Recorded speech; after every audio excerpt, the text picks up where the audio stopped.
गुरु ब्रह्म महिमा अलेख शरण।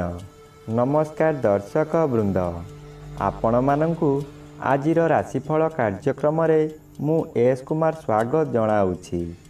प्रतिदिन निजर राशिफल जानिबा पाई गुरुकृपा यूट्यूब चैनल को सब्सक्राइब करंतु और पाखरे थिबा बेल आइकन को प्रेस करी ऑल नोटिफिकेशन ऑन करी दियंतु, जहा फଳରେ आमे जेतेबेले वीडियो अपलोड करिवो प्रथमे आपण वीडियो देखि पारिबे। आमर यही वीडियो रे आपण संपूर्ण पंचांग सहित मेष ठारू मीन पर्यंत 12 गोटी राशिर राशिफल विषय रे जानि पारिबे। वीडियो को दयाकरी शेष पर्यंत देखंतु। वीडियोटी भल लागिथिले वीडियो को लाइक करंतु एवं आपणक प्रियजन पाखु शेयर करी जणांतु। एबे आसंतु जानिबा आज दिनर संपूर्ण पंचांग विषय। आज 2025 मसीहा डिसेम्बर मास 31 तारिख बुधवार, दिल्ली स्वराब्द सन 1433 साल, स्वाधीन भारताब्द 79 वर्ष, महिमाद 198 वर्ष, उत्कल गजपति श्री श्री गजपति दिव्यसिंहदेव महाराजांकर 69 अंक, सौरस्व पौष मास 16 दिन, चांद्रमते पौष शुक्ल पक्ष द्वादशी तिथि रात्रि 9 घंटा 12 मिनिट पर्यंत। आजिर सूर्योदय विरजा क्षेत्र को 6 घंटा 23 मिनिट, धनुलग्न 2 दंड 38 लिता गते उदय। आजिर सूर्यास्त विरजा क्षेत्र को 5 घंटा 12 मिनिट, मिथुन लग्न 2 दंड 54 लिता गते अस्त।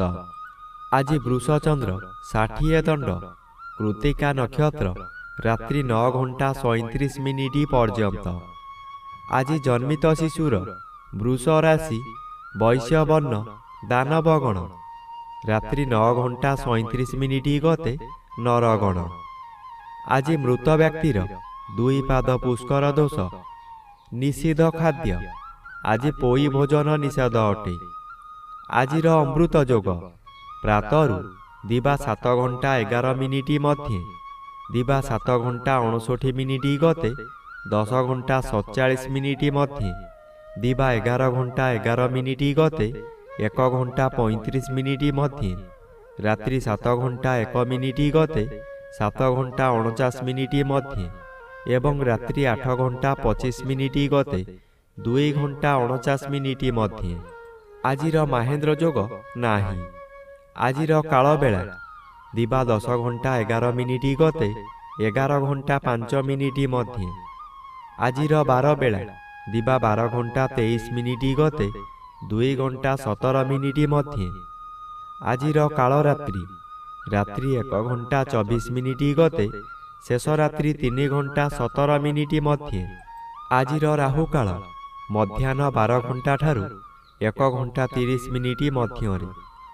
आज बिछा राशि घात चंद्र, घात नक्षत्र नाही, रात्रि 9 घंटा 12 मिनिट मध्य तुला राशि और मकर राशि घात तिथि और कर्कट राशि घात 12।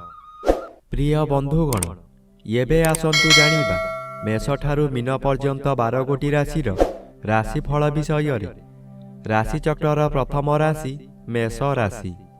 आज मेष राशि जन्मित व्यक्ति मानक सकाशे नवम स्थान रे रवि और द्वितीय स्थान रे चंद्र गोचर करुछंती, शुभ फल मिलिबो। आज आपण को किछि व्यक्ति असहयोग करुथिबा स्थले अन्य किछि व्यक्ति सहयोगर हाथ बढ़ाई आपण को उच्च को उठाई नेबे। बाधा आसुथिबा स्थानरु विलंबरे हेउ पछे सफलता मिलिबो। आपणकर उद्यम फलप्रद हेबो। उत्तर दिगरु कौनसी व्यक्ति आपणक सहित जोगाजोग करी शुभ खबर देबे। एबे आसंतु जानिबा राशिचक्र द्वितीय राशि वृष राशि विषय।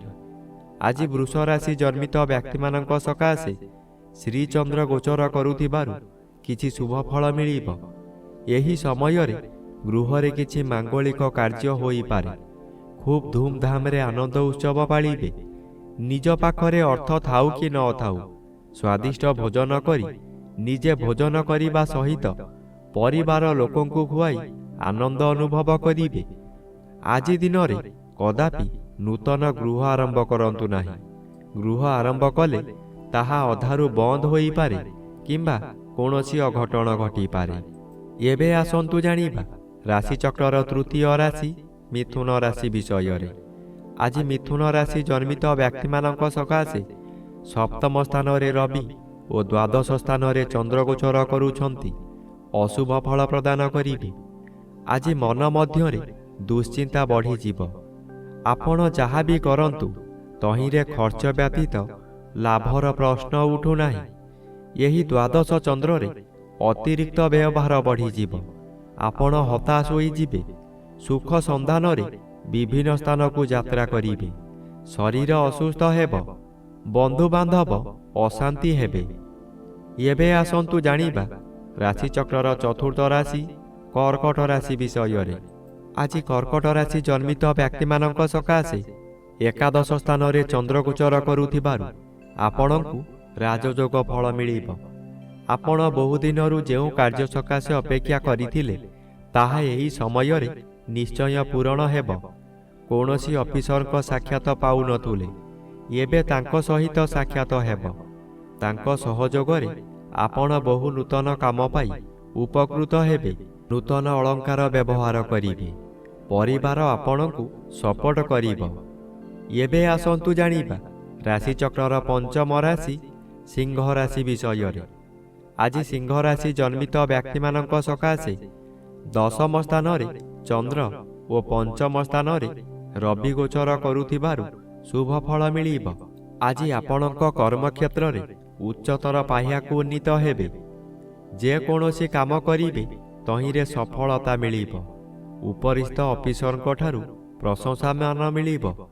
ଏହି ସମୟରେ ନୂତନ କର୍ମ ମଧ୍ୟ ମିଳିବ। ଆଜି ଆପଣଙ୍କ କାର୍ଯ୍ୟ ଦେଖି ସାଥୀ କର୍ମଚାରୀମାନେ ଆପଣଙ୍କୁ ଅନୁକରଣ କରିବେ ଓ ସଫଳତାର ସୂତ୍ର ଶିକ୍ଷା କରିବେ। ଏବେ ଆସନ୍ତୁ ଜାଣିବା ରାଶିଚକ୍ରର ଷଷ୍ଠ ରାଶି କନ୍ୟା ରାଶି ବିଷୟରେ। ଆଜି କନ୍ୟା ରାଶି ଜନ୍ମିତ ବ୍ୟକ୍ତିମାନଙ୍କ ସକାଶେ ଚତୁର୍ଥ ରବି ଅଶୁଭ ଓ ନବମ ଚନ୍ଦ୍ର ବାଧାପ୍ରାପ୍ତ ଅଛନ୍ତି ଅଶୁଭ ଫଳ ପ୍ରଦାନ କରିବେ। ପିତୃପୀଡ଼ା ଓ ଗୁରୁଜନ ପୀଡ଼ା ଦେଖାଦେବ।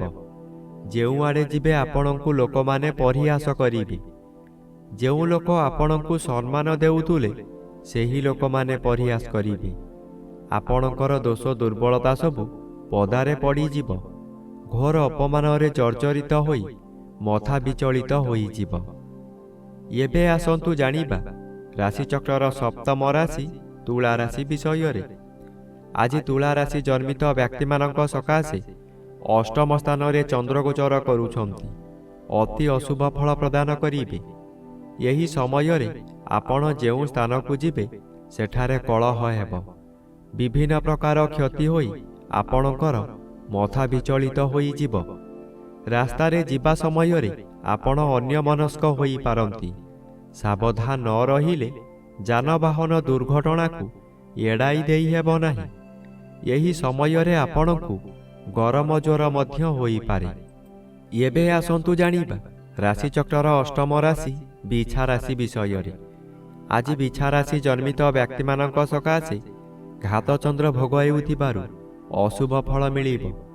ହଠାତ୍ କୌଣସି କାରଣରୁ ଆପଣଙ୍କର ଆୟ ବନ୍ଦ ହୋଇଯିବ। ଯେତେ ଚେଷ୍ଟା କଲେ ମଧ୍ୟ ବ୍ୟବସାୟକୁ ବୃଦ୍ଧି କରିପାରିବେ ନାହିଁ। କର୍ମକ୍ଷେତ୍ରରେ ବିଶୃଙ୍ଖଳା ଦେଖାଦେବ। ଚାକିରି କରୁଥିବା ବ୍ୟକ୍ତିମାନେ ଚାକିରିରେ ବହୁ ବାଧାବିଘ୍ନ ଦେଇ ଗତି କରିବେ। ତଳ କର୍ମଚାରୀମାନେ ଆପଣଙ୍କର ଗୁପ୍ତ ଶତ୍ରୁ ପାଲଟି ଯିବେ। ଆଜି ଗୃହ ମଧ୍ୟରେ ସ୍ୱାମୀ ଓ ସ୍ତ୍ରୀଙ୍କ ମଧ୍ୟରେ ମନାନ୍ତର ହୋଇଯିବ। ଅଯଥାରେ ପିଲାମାନଙ୍କ ଉପରେ ରାଗ ସୁଝାଇବେ। ଏବେ ଆସନ୍ତୁ ଜାଣିବା ରାଶିଚକ୍ରର ନବମ ରାଶି ଧନୁ ରାଶି ବିଷୟରେ। ଆଜି ଧନୁ ରାଶି ଜନ୍ମିତ ବ୍ୟକ୍ତିମାନଙ୍କ ସକାଶେ ଷଷ୍ଠ ସ୍ଥାନରେ ଚନ୍ଦ୍ରଗୋଚର କରୁଛନ୍ତି ଶୁଭ ଫଳ ପ୍ରଦାନ କରିବେ। ଆପଣଙ୍କ ପରିବାର ମଧ୍ୟରେ ହସଖୁସିର ଉତ୍ତମ ବାତାବରଣ ଖେଳିଯିବ। ବିଗତ ଦିନମାନଙ୍କରେ ଆପଣ ପ୍ରତ୍ୟେକ କାର୍ଯ୍ୟରେ ଫେଲ୍ ମାରିଥିଲେ। ଏବେ ଯେଉଁ କାର୍ଯ୍ୟ କରିବାକୁ ଆଗ୍ରହ ପ୍ରକାଶ କରିବେ ତହିଁରେ ସଫଳତା ନିଶ୍ଚୟ ମିଳିବ। ଷଷ୍ଠ ଚନ୍ଦ୍ର ଆର୍ଥିକ ଦୃଷ୍ଟିରେ ଉନ୍ନତି ଆଣେ। ଆପଣ ଯେଉଁ ବ୍ୟବସାୟ କରୁଛନ୍ତି ତହିଁରେ ଆଶାଠାରୁ ଅଧିକ ଆୟ କରିବେ। ଏବେ ଆସନ୍ତୁ ଜାଣିବା ରାଶିଚକ୍ରର ଦଶମ ରାଶି ମକର ରାଶି ବିଷୟରେ। ଆଜି ମକର ରାଶି ଜନ୍ମିତ ବ୍ୟକ୍ତିମାନଙ୍କ ସକାଶେ ଦ୍ୱାଦଶ ରବି ଅଶୁଭ ଓ ପଞ୍ଚମ ଚନ୍ଦ୍ର ବାଧାପ୍ରାପ୍ତ ଅଛନ୍ତି, ଅଶୁଭ ଫଳ ପ୍ରଦାନ କରିବେ। ହଠାତ୍ ସ୍ୱାସ୍ଥ୍ୟ ହାନି ହେବ। କୌଣସି ଗୋଟାଏ କାମ କରିବାର ସମୟ ନିର୍ଦ୍ଧାରିତ ହୋଇସାରିଥିବ, କିନ୍ତୁ ଆପଣଙ୍କ ଶରୀର ଅସୁସ୍ଥ ହେବା କାରଣରୁ ଆପଣ କଥା ଦେଇ କଥା ରଖିପାରିବେ ନାହିଁ। ମନରେ ଦୁଃଖ ଯନ୍ତ୍ରଣା ଭୋଗିବେ। ମନରେ ଦୁଶ୍ଚିନ୍ତା ବଢ଼ିଯିବାରୁ ରୋଗ ମାଡ଼ି ବସିବ। ଏହି ସମୟରେ କେଉଁଠାରୁ ବଡ଼ ଦୁଃଖ ଖବର ପାଇ ବୋଝ ଉପରେ ଲଳିତା ବିଡ଼ା ସଦୃଶ୍ୟ ହେବ।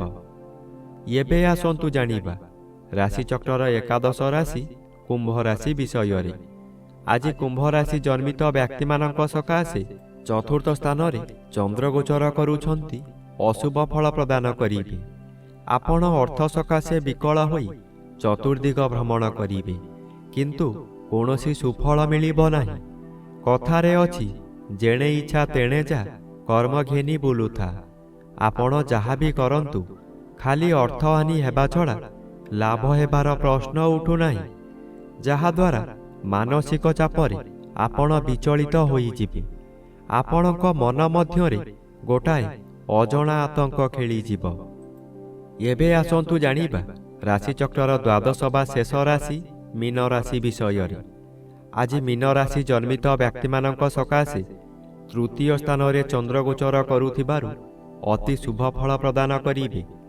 ଆପଣଙ୍କର ଏହି ସମୟରେ ବହୁ ଚେଷ୍ଟା କରି ବାରମ୍ବାର ବିଫଳ ହେଉଥିବା କାର୍ଯ୍ୟ ହଠାତ୍ ଆପଣଙ୍କର ସପକ୍ଷରେ ଯିବ। ବହୁ ଅର୍ଥର ମାଲିକ ଆପଣ ହୋଇପାରନ୍ତି। ପୂର୍ବରୁ ଖରାପ ଥିବା ସ୍ୱାସ୍ଥ୍ୟ ଏହି ସମୟରେ ମନର ବଳ ବୃଦ୍ଧି ପାଇଥିବାରୁ ସ୍ୱାସ୍ଥ୍ୟ ଉତ୍ତମ ରହିବ। ବନ୍ଧୁବାନ୍ଧବ ଆପଣଙ୍କର ପ୍ରଶଂସା ଗାନ କରିବେ। ଉପରିସ୍ଥ ଅଫିସର ଆପଣଙ୍କ କାର୍ଯ୍ୟ ଦେଖି ପୁରସ୍କୃତ କରିପାରନ୍ତି।